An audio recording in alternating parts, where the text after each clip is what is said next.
नमस्कार बच्चों। आज कक्षा 8वीं का नया अध्याय एक कविता है और उस कविता का नाम है यह सबसे कठिन समय नहीं। यह सबसे कठिन समय नहीं। तो इस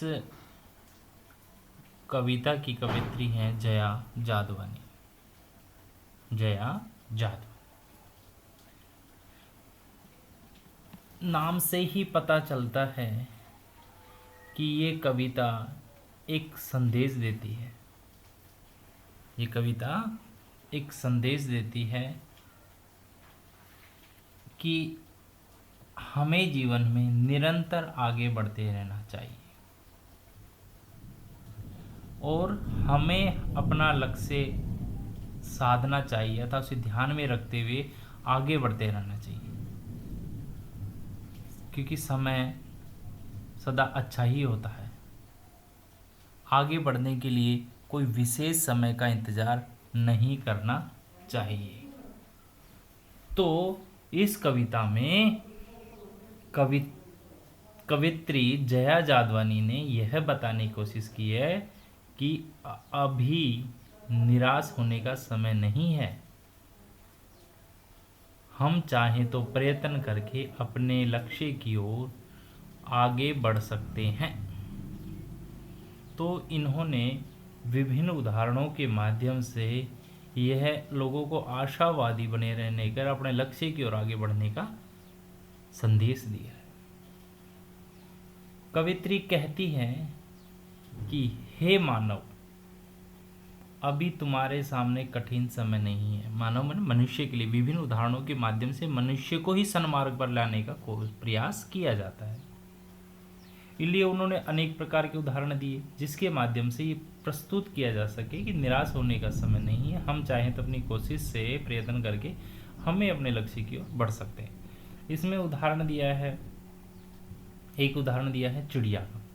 कहती है कि एक चिड़िया अपनी नीड बनाने के लिए, नीड यानी घोंसला बनाने के लिए घास के तिनके एकत्रित कर रही है, छोटे छोटे तिनके उठा के ला रही है और वह उड़ान भरने के लिए तैयार है।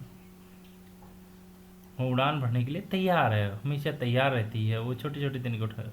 दूसरा उदाहरण दिया है, किसी पेड़ से गिरती पत्ती को थामने हेतु कोई हाथ तैयार बैठा, अर्थात यदि कोई हम लक्ष्य से भटक जाते हैं तो उसे सन्मार्ग पर यानी सही रास्ते पर लाने के लिए कोई न कोई व्यक्ति उसकी सहायता के लिए आ ही जाएगा।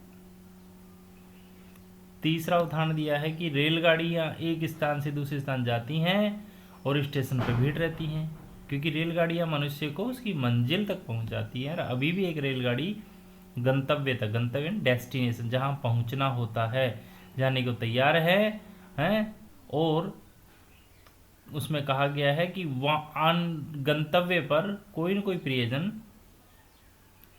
अपने प्रिय की आने की प्रतीक्षा में आंखें बिछाए बैठा है।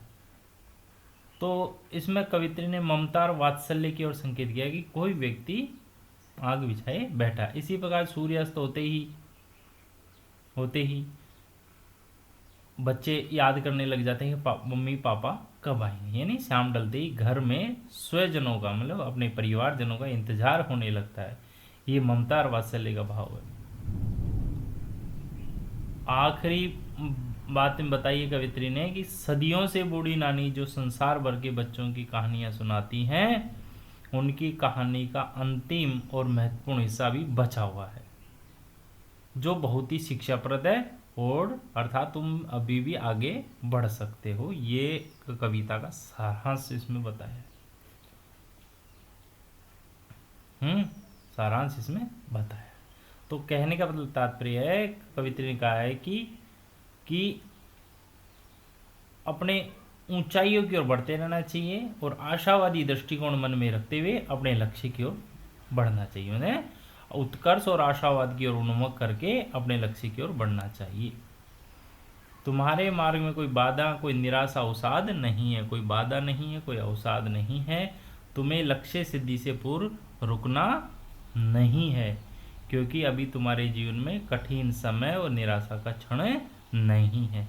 इसीलिए कहा है कि यह सबसे कठिन समय नहीं है। अब इसकी कविता की पंक्तियों को देखते हैं। नहीं, यह सबसे कठिन समय नहीं। देखो संबोधन चिन्ह लगा, नहीं, यह सबसे कठिन समय नहीं है, यह सबसे कठिन समय नहीं। अभी भी दबा है चिड़िया की चोंच में तिनका, वह उड़ने की तैयारी में है। अभी भी झड़ती हुई पत्ती थामने को बैठा है हाथ एक, मतलब झड़ती हुई पत्ती को थामने बैठा एक हाथ। झड़ती यानी पेड़ से गिरती हुई, पत्ती यानी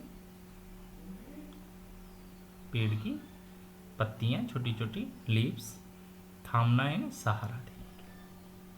तो यहाँ पर बतलाया गया है कवित्री जया जादवनी ने।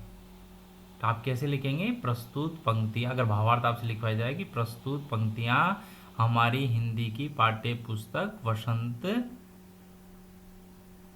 की कविता यह सबसे कठिन समय नहीं है से संकलित की गई है, जिसकी कवित्री जया जादवानी है। क्या लिखेंगे? प्रस्तुत पंक्तियां हमारी हिंदी की पाठ्य पुस्तक वसंत से संकलित है और इस पद्यांश की कविता, यह पद्यांश है जो यह सबसे कठिन समय नहीं कविता से ली गई है, जिसकी कवित्री जया जादवनी। कैसे लिख दीजिए? तो उन्होंने क्या बोला है कि नहीं, यह सबसे कठिन समय नहीं है। तो इस पद्यांश में कवित्री कहना चाहती है कि हे मानव, हे मनुष्य, अभी तुम्हारे सामने कठिन समय नहीं है। नहीं, यह सबसे कठिन समय नहीं। 2 बार जोर दिया है कि नहीं, नहीं, 2 बार जोर देने का मतलब यह कठिन समय नहीं है, तुम बिल्कुल भी मत घबराइए। अभी भी दबा है चिड़िया की चोंच में तिनका। तो मतलब उदाहरण में कहा है कि अभी भी एक चिड़िया अपने घोंसला बनाने के लिए घास के तिनके एकत्रित कर रही है। तो तुम्हें भी अपने लक्ष्य की ओर बढ़ने हेतु संकोच नहीं करना चाहिए, तुम्हें संकोच नहीं करना चाहिए।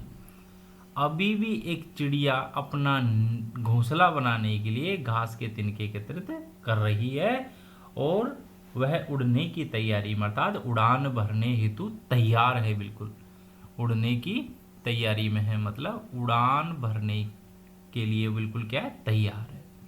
दूसरा उदाहरण दिया वृक्ष का। क्या है? वृक्ष से यानी पेड़ से गिरती हुई पत्ती को कोई हाथ उसे थामने के लिए तैयार बैठा था। तो कोई व्यक्ति, अगर तुम घबराते हो, मुसीबत में पड़ जाते हो, उस समय तुम्हारा सहयोग करने के लिए कोई न कोई व्यक्ति आपके सहारा के लिए आ ही जाएगा। ठीक है?